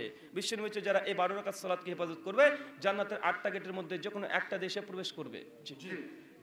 বেশি দিনদার পাত্রী পেয়েও পরিবারের চাপে যদি কম দিনদার পাত্রীকে বিয়ে করা হয় তাহলে শরীয়তভাবে কোনো ক্ষতি হবে কিনা? বেশি দিনদার পাত্রী পাওয়ার পরে যদি কম দিনদার মেয়েকে বিয়ে করেন পরিবারের চাপে, তাহলে শরীরে কোনো ক্ষতি হবে কি হবে না? দুটোই যদি দিনদার হয়, কম বেশি হয়, আপনার উচিত ছিল প্রথম দিনদার, ভালো যে দিনদার তাকে প্রাধান্য দেওয়া। এখন পরিবার যদি অশান্তি সৃষ্টি করে, দুটোই যদি দিনদার হয় তো ভাই করলে কোনো ইনশাআল্লাহ আপত্তি হবে না, কারণ পিতামাতাকে সন্তুষ্ট করে আপনার কর্তব্য। আর দুটোই যেহেতু দিনদার, তাই এটা আপনি যদি করেন অসুবিধা নেই। কিন্তু একটা দিনদার একটা বদটাকে করবেন না, বাপ মা যদি বলে তবুও করবেন না। কেন? সূরা লুকমান 8:14 আল্লাহ বলেছে, যদি শরীয়তের বিরুদ্ধে বাপ মা কোনো হুকুম দেয় সে হুকুম বাপ মার মানা যাবে না। তাড়াতাড়ি বিয়ে করার কোনো দোয়া আছে কি? তাড়াতাড়ি বিয়ে করার কোনো দোয়া আছে কি? আচ্ছা, আপনার জন্য দোয়া করে দেবো। মুসাফির ব্যক্তি 100 টাকা করে দেন, কারা কারা বিয়ে করবেন? আরে ভাই, মুসাফিরের দোয়া খালি হাতে যায় না। আর আমি এবছরে বিয়ে করেছি জানেন তো, মানে আমার দোয়াটা আগেই কবুল বেশি হবে। রাহুল ভাই, আমি 5 ওয়াক্ত নামাজ পড়ার অনেক চেষ্টা করি, কিন্তু মাঝে মাঝে মিস হয়। আর যখন মিস হয় তখন 2-3 দিন ধরে একেবারে মিস হয়। ভাই, এটা আপনার অন্তরের ব্যাপার, আমি বললে কি হবে? আমি তো বলবো পড়তে হবে। এখন যদি আপনি না পড়েন আমি কি করে বলতে পারি? জি, মুসলিমদের জন্য মাছের ব্যবসা করা কি জায়েজ? জায়েজ মানে তাড়াতাড়ি করবেন, আমাদের বাড়িতেও পাঠাবেন। আলাইকুল্লাহ আব্বাসী বলেছেন তাবিজ আর তামিমা এক নয়, তাবিজ পড়া নাকি জায়েজ, এই কথা কি সঠিক? তাবিজ আর তামিমা আলাদা বলেছে। তামিমার অর্থ সকল মুহাদ্দিসগণই তারা বলেছে তামিমা এটাকে তাবিজ বলা হয়। তামিমা। ইমাম হাজার আসকালানি, ইমাম বাইহাকি সকলেই বলেছে। সহিহ বুখারীর ফাতহুল বারীর সারা রাখেন, স্পষ্ট মজুদ আছে, মান তাওয়াল্লাকা তামিমাতান ফাকাদ আশরাকা, যে ব্যক্তি তামিমা তথা তাবিজ, যে কোনো তাবিজ, মান শব্দ হচ্ছে মান, যে কোনো তাবিজ ঝোলালো, তামিমা ঝোলালো, ফাকাদ আশরাকা, সে ব্যক্তি শিরক করলো। মান শব্দ দিয়ে এটাকে উন্মুক্ত করে দিয়েছে, তাবিজ হোক তামিমা হোক আলাদা হোক, মান দিয়ে উন্মুক্ত হয়ে গেছে। কথা বুঝতে পারছেন? জি। আমরা যখন হানাফি মসজিদে সালাত আদায় করতে যাই তখন মুয়াজ্জিন একামতে দুইবার করে বাক্যগুলো বলেন, আমরা কি করব? মুয়াজ্জিন দুইবার করে একামতের বাক্যগুলো বলে। এখন করণীয় কি? সুনান আবু দাউদ 499, 500 আল-রাসূল মুহাম্মদ সাল্লাল্লাহু আলাইহি ওয়াসাল্লাম তিনি একবার করে ইকামত দিতেন। দুইবার যদি কেউ ইকামত দেয়, এই ইকামত বাতিল নয়।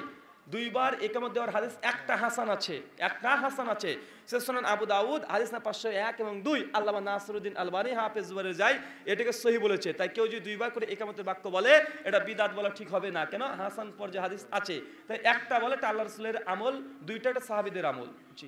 ব্রাদার রাহুল হোসেন ভাই, আপনি বলেছেন তাবলীগ করা যাবে না, চিল্লা দেওয়া যাবে না। তাহলে আপনি যে ইন্ডিয়া থেকে বাংলাদেশে 1 মাসের জন্য এসেছেন, তাহলে আপনার এটা কি ঠিক? মাশাআল্লাহ ভাই, আমি কবে বলেছি রে ভাই যে তাবলীগ করা যাবে না, চিল্লা দেওয়া যাবে না? কবে বলেছি? কোনোদিন আমি বলিনি। আমরা মিথ্যা অভিযোগ। আমি বলছি তাবলীগ করা ফরজ। প্রচলিত তাবলীগ জামাতে ভর্তি হয়ে 3 দিন, 11 দিন, 40 দিন, 3 মাস যাওয়া, এটাকে বলেছি যাবে না, কারণ এটা সুন্নাতি তরিকা না। কথা বুঝতে পারছেন? আর আমি যে 1 মাসের জন্য এসেছি, নির্দিষ্ট দিন আসেনি। আমি এসেছি 3 দিন পরে চলে যেতে, 10 দিন, 12 দিন, 14 দিন, গভীর রাতে চলে যেতে পারি, আমার কোনো ঠিক নেই। কিন্তু আপনার যে 40 দিনই পূজাতে হবে, না হলে যে ফজিলত পাবেন না। 3 দিনই যে থাকতে হবে, না যে ফজিলতের অন্তর্ভুক্ত হবে না, আমার ভাই এরকম নিয়াত নাই। আজ আছি, যেমন প্রত্যেকবার নভেম্বর ডিসেম্বরে আসি, এবার আসি না, কি হয়েছে? কথা বলেন নাই? প্রত্যেকবার এসে দেখা যাচ্ছে 21 দিন, 22 দিন থাকি, এবার 25 দিন, 26 দিন হয়ে যাচ্ছে। নির্দিষ্ট দিনক্ষণ তারিখ সময় আমরা নির্ধারণ করে আসিও না, যাইও না। আজকে যদি প্রোগ্রাম না থাকে চলে যাবো, কথা বোঝেন নাই? কিন্তু আপনি নির্দিষ্ট করে নিয়েছেন। আর তাবলীগকে কখনো বলি না এটা হারাম, বলি তাবলীগ করা ফরজ। কে বলেছে? সূরা মাইদা 67, বাল্লিগ, পৌঁছে দিতে বলেছে। সহিহ বুখারী হাদিস না 3461 আল্লাহ বলছে বাল্লিগু আন্নী ওয়ালা আয়া, আমাদের যদি একটা কথা জানা থাকে তোমরা প্রচার করো, বলে দাও। তাবলীগ করা ফরজ। তো প্রচলিত তাবলীগ জামাতে ভর্তি হওয়া ফরজ না। আর তাবলীগ করা যাবে কি যাবে না আপনারাই বলেন। বাংলাদেশের 2টো তাবলীগপন্থী দল আছে, একটা সাতপন্থী, একটা জুবাইরপন্থী। সাতপন্থীকে জুবাইরপন্থী মেরে শাট করে দেয়। তো ভাই তোমরা নিজেরা মারামারি করো, আমাকে বলো কেন রে ভাই? কয়েকদিন দেখলেন না ভাই, সাতপন্থী তাবলীগদের জন্য মসজিদ আলাদা করে দিয়েছে, মারতে মাথাটা ফাটিয়ে দিয়েছে। তো ভাই তোমরা নিজেরাই তো 2 ভাই মারামারি করে শাট করছো, আমার দিকে তাকাও কেন? তোমার ঘর আগে সামলাও। কুয়ান ফুসাকুম আহলাকুম নারা, সূরা তাহরিম 66 আয়াত নম্বর 6। আসসালামু আলাইকুম। ফাতেমা রাদিয়াল্লাহু তাআলা আনহাকে মা বলা যাবে কি? ফাতেমা রাদিয়াল্লাহু তাআলা আনহাকে মা বলা যাবে কি যাবে না? আসলে এটা মূলত শিয়ারা তারা অতি বাড়াবাড়ি গুলু করে বলে থাকে। এই জন্য আহলুস সুন্নাহ ওয়াল জামাত তারা মা বলতে চায় না। তবে কেউ যদি ফাতেমাকে মা বলে, এটা অপছন্দনীয় হারাম কাজ হবে না। কেন? আর ছোট্ট মেয়ে এসেছে, মা এদিকে আয়, বলি কি বলি না? শাশুড়িকে মা বলি কি বলি না? বলি। এটা কি সম্মান অর্থে অনেক সময় আদর করে মা বলা যায়, নারীদেরকে মা বলা যায়। এই অর্থে কেউ যদি মা ফাতেমা বলে, এটা আপত্তিকর কিছু নয়। তবে শিয়ারা তারা গুলু করে, বাড়াবাড়ি করে, আকীদাতান ভাবে তারা বলে। এই জন্য শিয়ারা যে অর্থে মা বলে, এই অর্থে বলা যাবে না। ইমাম মাহদী কবে আসবেন? যেদিন আসবে তার পরেই বলবো। এই নিয়ে অনেক তো চলছে, কেউ হচ্ছে 2021, কেউ হচ্ছে 2024। আমি বলবো নাকি ভাই চলে এসেছে, যা খুঁজে বের কর এখন তুই। ভাই প্রত্যেক বছরই ইমাম মাহদী আসে। আল্লামা নাসিরউদ্দিন আলবানী রাহিমাহুল্লাহ আর জালালউদ্দিন সুয়ুতী রাহিমাহুল্লাহ তারা দুজন বলেছে যে এমন কোনো যুগ নেই, এমন কোনো জামানা নেই যে জামানাতে ইমাম মাহদী আর ঈসা আসে না। সব জামানাতে ইমাম মাহদী এসছে, ঈসা হয়েছে। মানে সব সময়তে ওটাই মনে হয় ইমাম মাহদী। মানে আমরা এখন দেখছি না ভাই, ওটাই ইমাম মাহদী, এই চলে এসেছে, চলে আসবে। এটা প্রথম জামানা থেকে চলে আসছে। কমপক্ষে 28 জনের উপরে ব্যক্তিরা ইমাম মাহদী নিজেকে দাবি করেছে ইতিহাসে।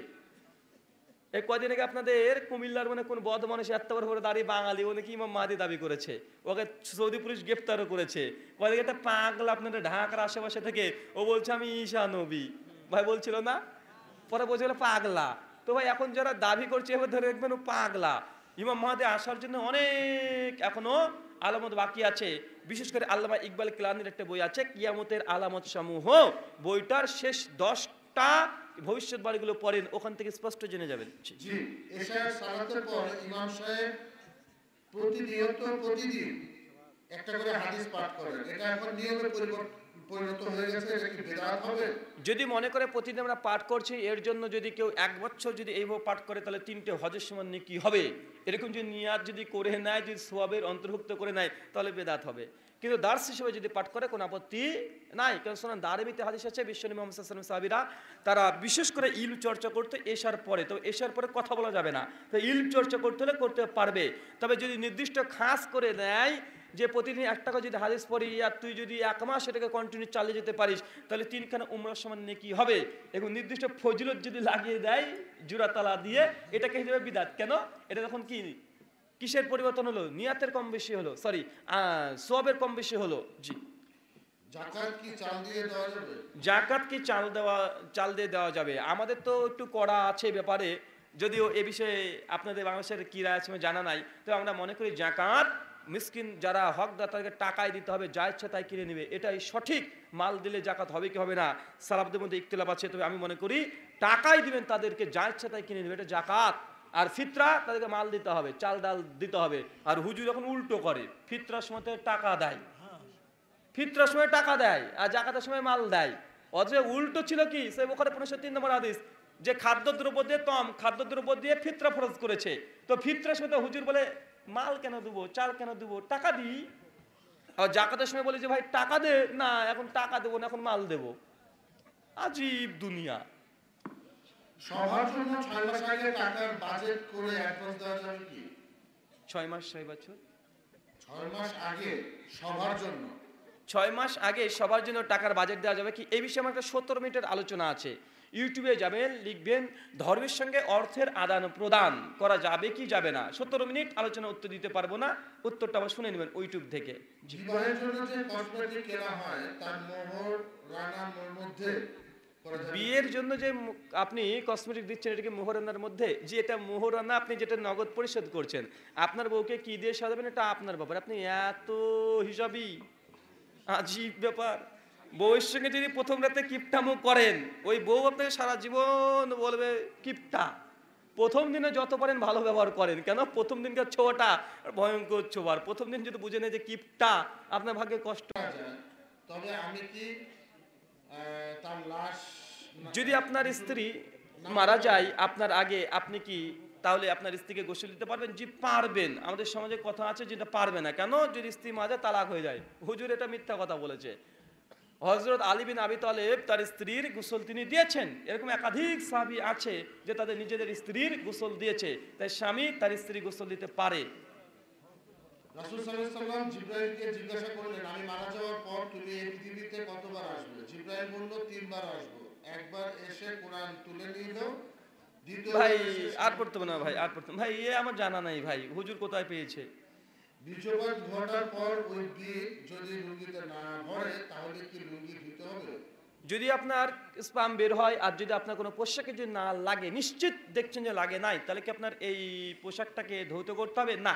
যদি নিশ্চিত যদি না জানেন যে আপনার এখানে কোনো কিছু পড়েনি, স্পর্শ করেনি, তাহলে সেই পোশাকটাকে কি করতে হবে না, আর ধৌত করতে হবে না। বা শারীরিক সম্পর্কে ফিজিক্যাল রিলেশন করেছেন যে বিছানাতে, ওইখানেও যদি দেখেন যে কোনো চাদর যেটা পাতা ছিল সেখানে কোনো দাগ বা স্পট বা কোনো বীর্য পড়ে নাই, ওই চাদরটাও কাচার প্রয়োজন নেই। কিন্তু দাগ হয়ে গেলে বা পড়া দেখলেই আপনাকে ধৌত করতে হবে। শেষ করেন, আপনি তো পড়ে চলে যান ভাই। সুন্নাত নামাজ না পড়লে গুনাহ হবে কি? সুন্নাত নামাজ না পড়লে কি গুনাহ হবে? কন্টিনিউ যে সুন্নাতকে পরিত্যাগ করে দেন, এটা একজন মুমিন ব্যক্তির জন্য উচিত নয়। সুন্নাতগুলো ফরজ নামাজের পরিপূরক। কি পরিপূরক? আর সুন্নাত নামাজ যদি কেউ ত্যাগ করে দেয় সে কাবিরা গুনাহ করবে এমনটা নয়। তো মুমিন ব্যক্তির জন্য সুন্নাত পরিত্যাগ করা উচিত নয়। মহান সত্য আলোচনা কাছে দোয়া, এই প্রার্থনা আল্লাহ সুবহানাহু ওয়া তাআলা দীর্ঘক্ষণ আলোচনা করলাম, কথা বললাম, আমাদের কথাবার্তার মধ্যে যদি ভুল ত্রুটি হয়ে যায় আল্লাহ তুমি ক্ষমা করো, সকলে পড়ে আমিন। মহান সত্য আলোচনা কাছে দোয়া, এই প্রার্থনা আল্লাহ সুবহানাহু ওয়া তাআলা আমরা যারা এখানে উপস্থিত হয়েছি আল্লাহ, যারা আমাদের মধ্যে অসুস্থ আছে এবং বাড়িতে যারা অসুস্থ আছে আল্লাহ তুমি আর শাফি, তুমি শেফা দানকারী, তুমি শেফা দানকারী, আরোগ্য দানকারী, তুমি আমাদের